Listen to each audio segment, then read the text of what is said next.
Hi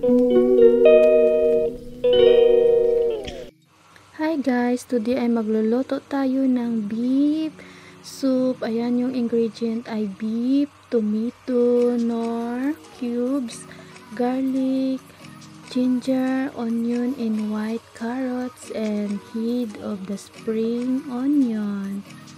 Ayan guys. Ngayon ay ikakat po natin yung ating meat. Ayan, dahil ay hindi pa po siya nakat. Ayan, wag po nating liitin dahil pag naluto siya ay super liit na po siya.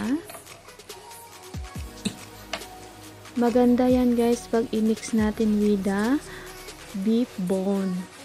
Kung nakikita nyo kanina, at saka yung beef bulaklak. Hindi ko alam kung ano yung pangalan. Basta yung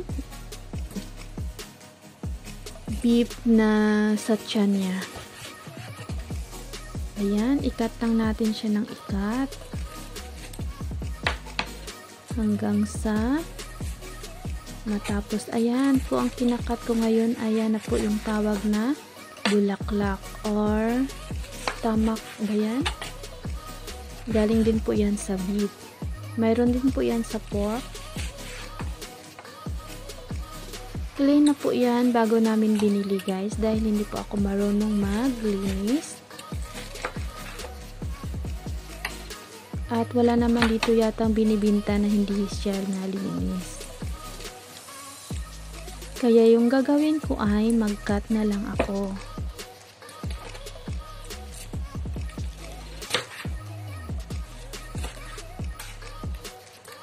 Ayan, kinakat po natin siya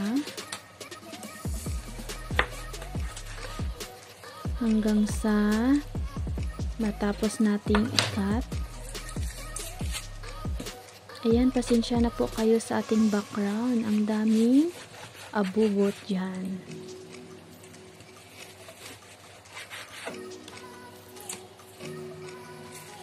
Ayan, mega love shout out to all my viewers. Thank you so much for your supporting to me.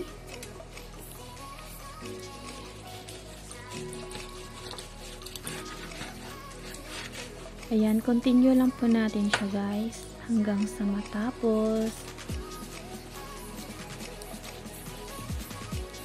Medyo frozen pa po siya kasi para maganda yung paghiwa natin ay dapat ay naka frozen yung meat dahil pag hindi po siya naka frozen ay maano po, madanlog. Ano nga yung madanlog? Madulas pala yung meat.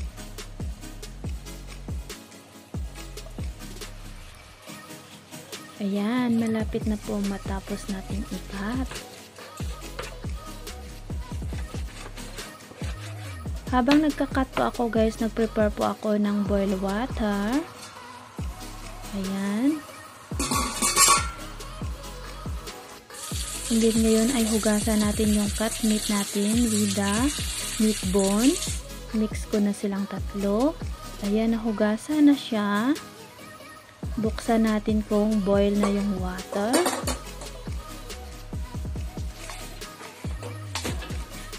I-add natin yung ating malinis na meat para po siya ay i-parboil natin.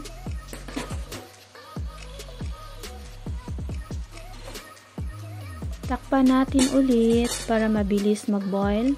Habang tinakpan natin ay nag-slice na tayo ng ating mga ingredient. Ginger, garlic, onion, and then the head of spring onion, and then mayroon na tayong ayan, check na natin. Hindi pa nag-boil. Ayan, stir natin.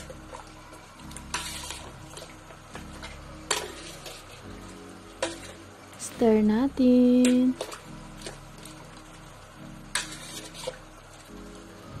Para po magiging equal.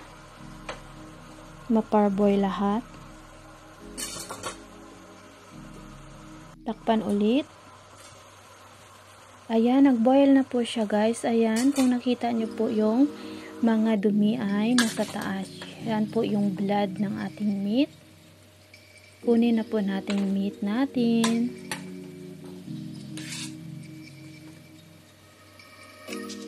Ayan, kinukuha ko na po yung karne natin.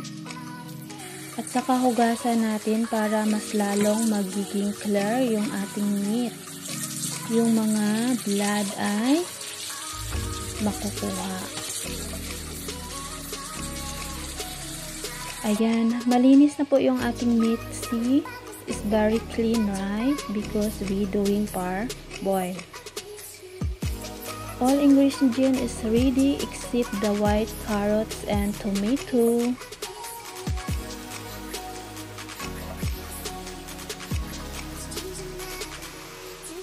Ayan guys, nagpamala tayo ng ating pot and then ilalagay natin yung ating parboil meat na nahugasan. Isangag po natin siya guys with the ginger, onion and garlic, spring head onion,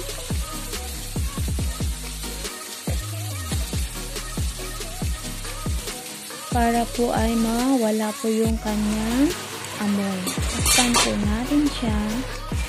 Ayan, buksan na natin siya. Baka masulod na kasi. And stir natin. Halo-haloin natin siya.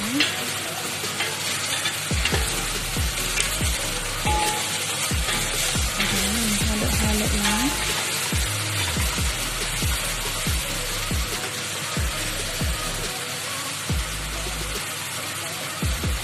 Ilagay natin yung beef flour natin, 1 cube, and then mag-add tayo ng water. It's up to you guys kung how much of water do you want. If how big your pot. This is my pot. I use 3 bowl big of water.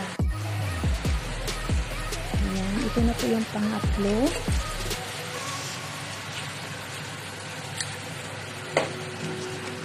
Ayan, i-boil po natin siya. Ayan guys, i-boil natin po siya at saka atin siyang i-leave ng overnight. Ayan, super boil na po siya guys. Ayan, kung makikita nyo yung soup ay very clear siya, diba? Walang may lumulutang na blood. Dahil pinarboil na natin at saka sinangag natin yung ating karne. Ayan.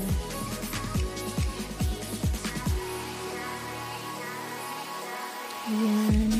Heat boil lang natin siya hanggang sa lalambot na yung ating karne.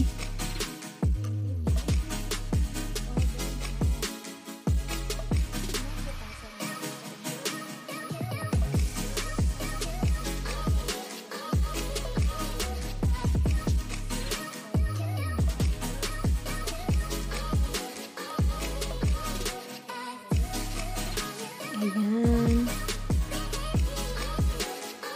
Boiling. Takpan natin ulit.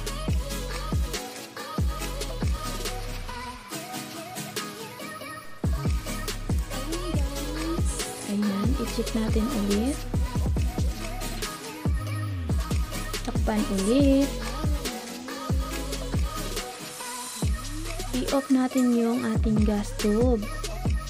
At saka i-leave in overnight. In the morning guys, I slice the white carrots and tomato. And I make boil again our beef soup. Then I add the slice of tomato and white carrots when I wake up in the morning. And then we eat this one in lunch. Maniwala kayo guys, yung soup super yummy dahil nakalib po yung meat ng more than 24 hours. Mag-add tayo ng salt. It's up to you how much of salt you put. Ayan na po siya guys. Ibo-boil lang po natin siya ng i-boil. You can eat this one with the rice or with the noodles. that calls noodle soup, beef, or rice. This is guys. Thank you for watching.